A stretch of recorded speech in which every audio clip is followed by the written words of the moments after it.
Yes, everybody, welcome back to the channel. My name is Stephen Howson. Let's have a look then. What did we learn last night as Manchester United had a proper game of two halves against Atalanta in the Champions League, where somehow we now find ourselves top of the group.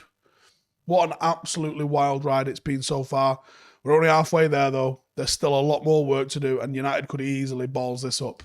But let's get stuck into it anyway then. First things first, number one, comeback kings. So no team in the Premier League has collected more points from United from losing positions. Almost as if we need to go down to be like, oh, yeah, we can do that as well. We can actually go and score.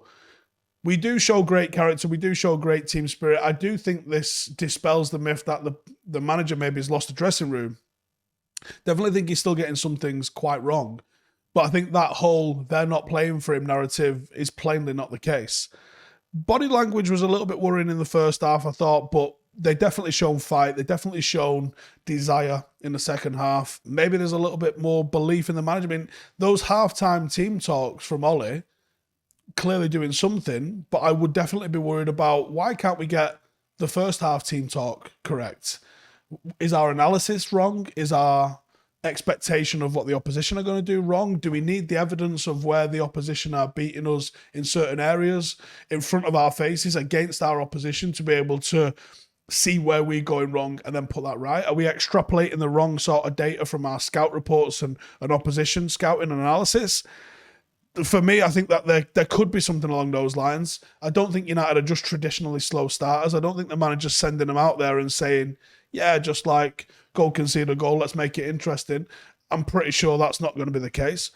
But there's certainly something in this. Now, I see all sorts of nonsense constantly. People say, well, this never happened under Sir Alex. It's bullshit. The way we won the last league title, I think we came from behind a record number of times in that season to win games. Heavily reliant on individual brilliance in that season as well with Robin Van Persie. So these things do happen. I think that we're still a work in progress. I think there's still so many issues in the team. I'm probably going to get into a couple of those in the rest of this video, I think. Number two, clean sheets. One clean sheet in 20 games in all competitions tells you Manchester United will not be Premier League champions this season. Another game with no clean sheet. Norwich City, who are bottom of the Premier League, have had more clean sheets than United so far this season. Defensively, we look open. Which is worrying because we do play two midfielders that sort of screen the back four. So what the hell we're doing, I don't know. There's so much space. There isn't a lot of cover. There isn't a lot of organisation. And worryingly, we brought in a set-piece coach, which is meant to make United strong and resilient during these things. And we're getting rinsed at set pieces. The press gets bypassed too quickly at the front. But the lack of organisation and the gaps left behind and the absolute basic errors that United leave in defence are ridiculous. And some of these are 100% on the management and some of these are 100% on the players. People just want it to all be one thing. It's that player, get him out. It's like the scapegoating of Fred. Do I think Fred's probably the worst player in United's starting 11 consistently? Yeah, I do. I also kind of understand why he's in the team. I wouldn't mind experimenting with other options because I think that you're not necessarily getting a wildly different result. I wouldn't mind seeing Matic and Pogba played more often. Can Matic play that often? No. If not, why is he not? Why is he in the squad then? You know, if you can't be relied upon to play at least half the games of a season, why are you a professional footballer? You need to change his contract to one that's pay as you play then, don't you? Because it's ridiculous. People want to find scapegoats and want to find easy solutions. It's always a lot more complicated and a lot more detailed than people are willing to think it is. That's why people want to sack a manager, because they think sacking a manager is the fix-all solution, which isn't always the case. That's why they're demanding this player plays over that player. Drop this guy, play this guy.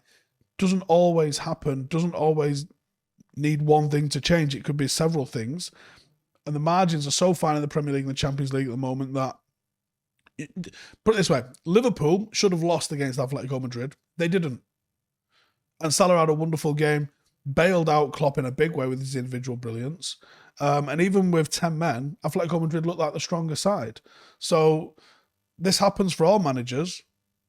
But when you're a manager like Klopp has at the moment, who's got a history of very strong competition in the Premier League, as well as picking up a Champions League and a Premier League, you're going to get other people have the finger pointed at them. Individual players will get it.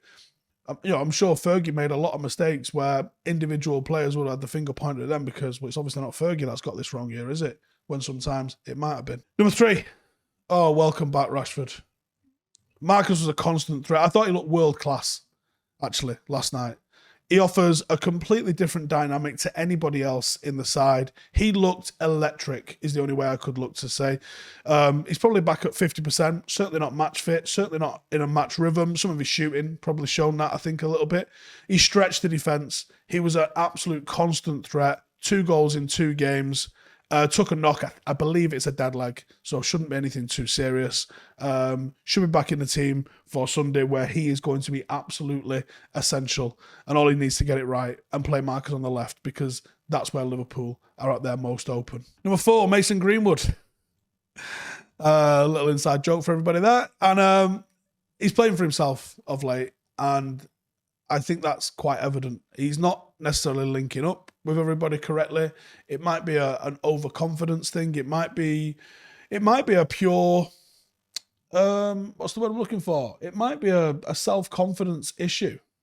It might be someone that's maybe looking at all of the world-class talent around him, thinking he's probably in the mix and maybe believes he should be part of the first team starting 11 week in, week out, because he's never known anything different coming through the ranks as an academy player.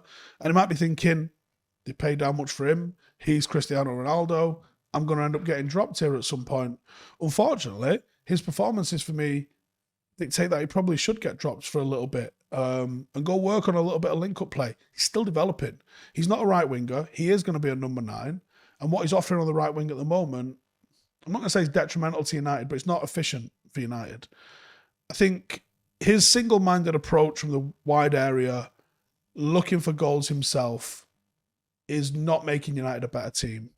And he can be feast or famine. I think he started the season in such good form and such good productivity that it masked a lot of performances. So people will go, well, play him because he's a goal threat, which is sometimes it's the right thing to do. But when the team's dysfunctional, like if the team was functional and he was a goal threat, it's a perfect blend.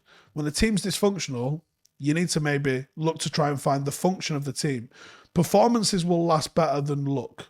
So you should always try and find the best performance for a team, even if it maybe takes out the luck sometimes. Second joint top scorer behind Ronaldo. He's only just turned 20. He's an unbelievable player. But I think at the moment, United need to find the correct rhythm of the team. And I'm not sure Mason Greenwood being played week in, week out is aiding with that.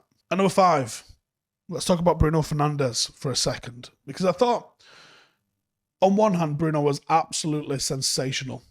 He created 8 chances against Atalanta, which is the most by a Manchester United player in a single Champions League game since Opta started taking Champions League data in about 2003, 2004. But the cat is now out of the bag that he doesn't help Bruno. Doesn't help with Fred or McTominay.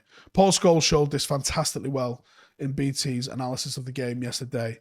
And it's the sort of, literally, I'm so glad he pointed this out, because I got a little bit of stick for dropping Bruno in my pre-match, in my preview.